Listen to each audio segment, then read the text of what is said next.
were competing in such a tiny market, and it was a race to the bottom because what they'll do is like undercut each other's prices.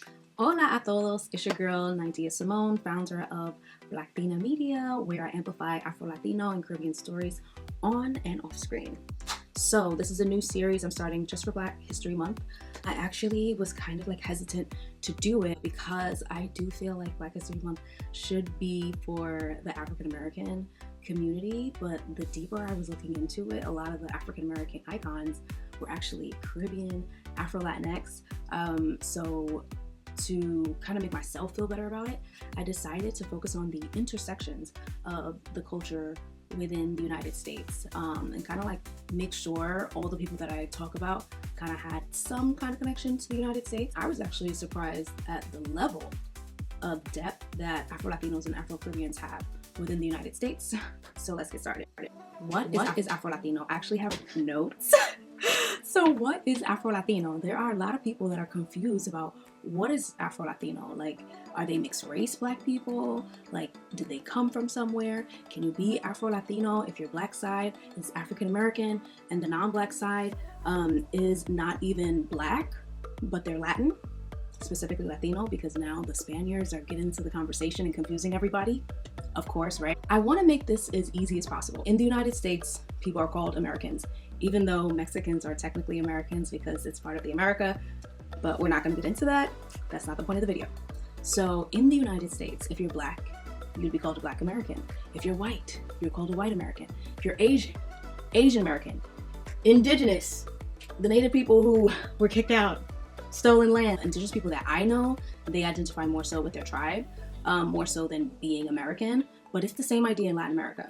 So in Latin America, you can be Latino and be Black. You can be Latino and be Asian. You can be Latino and be white.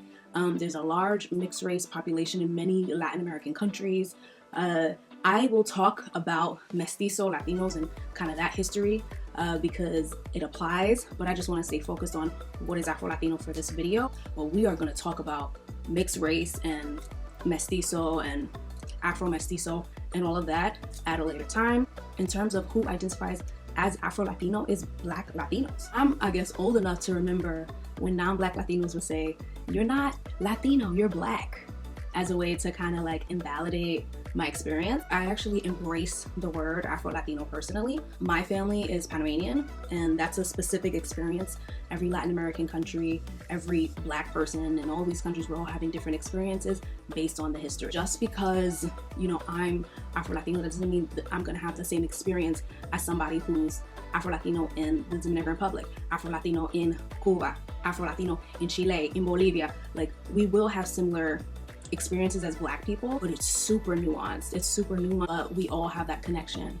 And I dare to say the connection is not just based on racism and anti-Blackness. It's based on our connection to Africa. It's based on our connection to our ancestors. We never stopped doing what we did in Africa. We just brought it to the lands that we were kidnapped to. Based on a census done by the,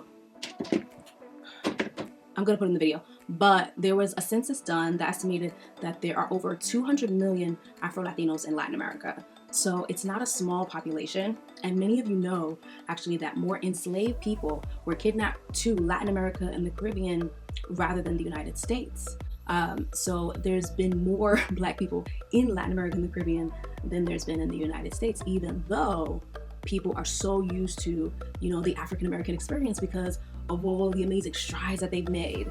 You know, like you're not gonna not be known with all of this amazing things that they've done. Also, while I'm saying this, you guys, make sure you subscribe if you're enjoying this video. I'm gonna be sharing more information throughout the month, and I'm back on YouTube, so I'm gonna be doing more videos. So make sure you like, comment, and subscribe if you're enjoying the video. I also wanna talk about Afro-Indigenous, just briefly. There are certain communities, certain countries where they have high Afro-Indigenous populations. Ecuador, you know, Puerto Rico. It's like, I always say with the Puerto Ricans, it's like something in them eyes, like you can see it in their eyes, like they really carry that connection to their ancestors. Even Haiti, like I actually went to Haiti years ago and I wanted to go to the Taino caves, but I never got a chance to. So Dominican Republic, Haiti, Puerto Rico, Ecuador, tons of countries have large and significant Afro-Indigenous populations, as well as Mexico. You could there's so many, right? And I want to talk about that because there are people who identify as both, and they can't separate their indigenousness from their blackness. And I think that should be respected, but we also have to have nuance there. If you look at some of my other videos, I actually talk to a woman who she's Dominican, Haitian, and obviously indigenous as well. You look at her, you see it. So check out that video. It's called I'm Not Black, I'm Dominican. Yes, you guys were very vocal in the comments. Now we're going to talk about some of the challenges that Afro-Latinos face.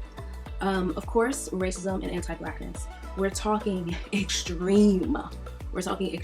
Like personally, I've gotten like in bouts of depression doing this work and speaking to the people who are the most affected and insights on their own life and what needs to change and what the issue is. So yeah. I'm getting a little depressed just talking about it. Resources, education, access to build businesses, and be supported. This is really important because it's not just a lack of education, it's like lack of access and support in your own community. I'm gonna give you some examples. Start with the Dominican Republic because that's the first place I moved. Dominican Republic, I noticed that a lot of the grocery stores were not Dominican owned, foreign owned. And I asked, well, why? They're like, well, Dominicans can't afford this, Dominicans can't afford that. And I'm like, okay. But then a superstore was built in the town that I lived in by Chinese people who weren't citizens. So I was like, how are they able to get the support to do this? Where's that support for local people, for Dominicans? And a lot of Dominicans actually don't even want to talk about this because of the backlash that I've experienced myself. I'm not even Dominican. I've experienced backlash by non-Black Dominicans who don't want you to talk about what Black people are experiencing in the Dominican Republic. Another example is in Panama. I was living in Bocas del Toro. I was pissed when I was trying to find a Panamanian-owned grocery store. All the grocery stores were Chinese-owned or white American owned. No Panamanian grocery stores. I'm trying to like get on China right now. I'm just telling you the truth. I don't know what's going on. I want to learn more about why this is happening, how we can get local people to be able to have their own businesses in their own communities. Like it's not an accident. I know that. I know it's not an accident, and I know it's not a coincidence. You know, foreign-owned hotels. So I think there was one Panamanian-owned hotel. It didn't have a lot of business, but it does exist. And then there was another Panamanian. No, I found out they weren't Panamanian-owned, or they're like foreigners who have Panamanian citizenship. But a lot of these people didn't even live in Bocas del Toro. They didn't even live in the community, and they're making all this money off these hotels. So that's a big issue in the Afro-Latino community. It's just like not having access to capital, not having access to building your own community, lack of education. Like, you know, you got people coming in, crowding out the job market, you know, from all these other places. Foreigners are able to live a better life than the local people. It's like a cycle.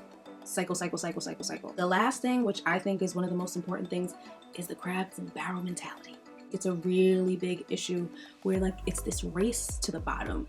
So I'm gonna give you two examples. On the page, you notice like I sell art from Haitian migrants in the Dominican Republic, right? So at one point I was getting just the prices because I was kind of like the middleman because they didn't have the access to sell like overseas and you know, all that, right? So I'm going to different Haitian artisans asking, what's your prices? Give me the price for every single piece of art. I need to know how much to say how much this art is. There was a problem because they were like, don't tell them our prices. Guys, the art market in that community was this small. I was like, you don't have competition. Y'all all need to be working together. Or they just won't sell it to people that they think can't buy it, which is super, that's actually no. Another issue is kind of like anti-blackness among the Black community. So when I was living in DR, and there was this beautiful piece of art that I liked, and I asked, you know, cuánto cuesta, like how much is it? And he's like, más caro, like, you know, don't worry about it. So he thought I was Dominican. So he's telling me it's too expensive for you. He won't even engage me in the art. He wouldn't even engage me. And to be honest, that really pissed me off. And I was like, I'm never buying from you.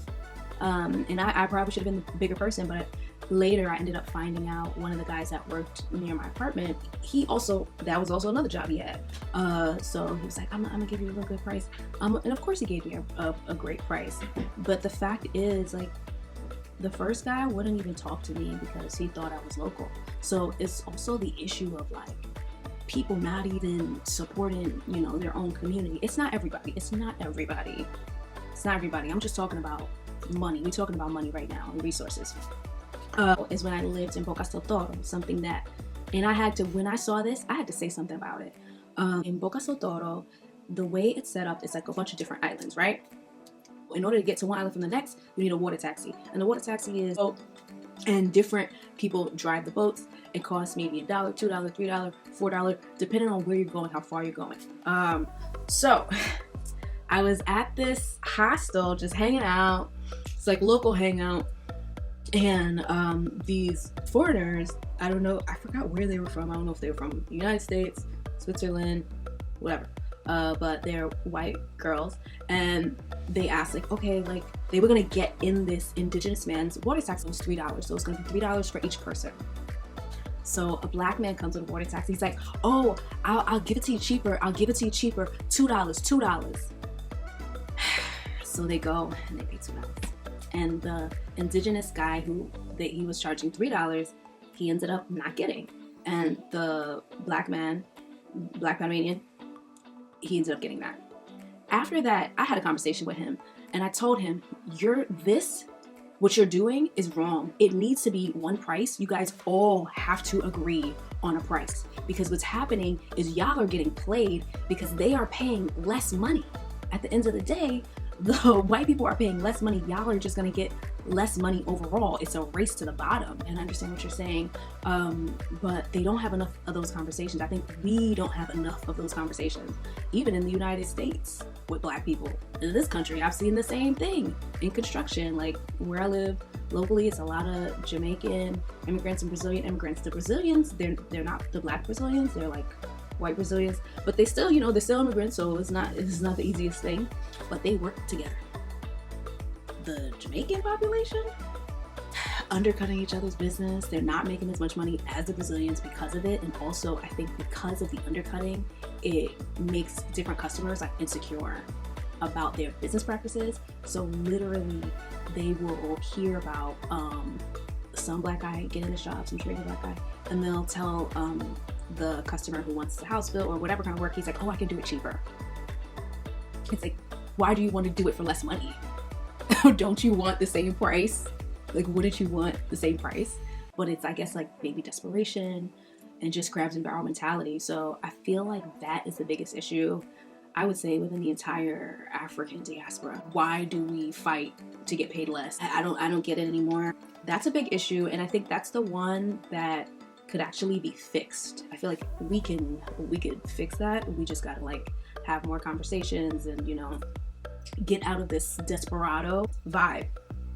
But I don't want to like leave you guys with like sadness. Like things are rough. Like it's an emergency situation across Latin America as it relates to the Afro-Latino community. Like the alarm has been sounding off. It's already emergency, but there are a lot of people doing work to fix a lot of these issues and make changes, and change is happening. So I'm going to talk about some of those people. Okay, Francia Marquez is the vice president of Colombia. This woman has been through so much, y'all. She has overcome many assassination attempts, like amazing, phenomenal, 10 out of 10 woman. And yeah, she's the vice president of Colombia right now. SP Campbell was also the vice president of Costa Rica. From what I heard through the grapevine, she kind of had a hard time over there, but she's still doing the work. So check out what SP Campbell is doing. She's great. Different artists, many different writers. Like, I really believe that art changes lives. I think art changes how we see each other. That's why I became a filmmaker, and that's why I created Blactina. I really believe like people could see us in a different light. We would get treated differently in the real world, and I still believe that.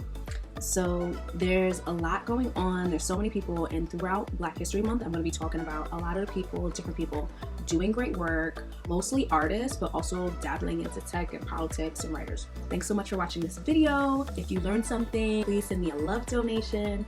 This on the top of the screen, like, you can donate, send a tip, or also if you want to invest in Blactina and support some longer term projects, give me an email and I'll be sharing my info for my fiscal sponsor that is Massachusetts based. I hope you enjoyed this and have a great day.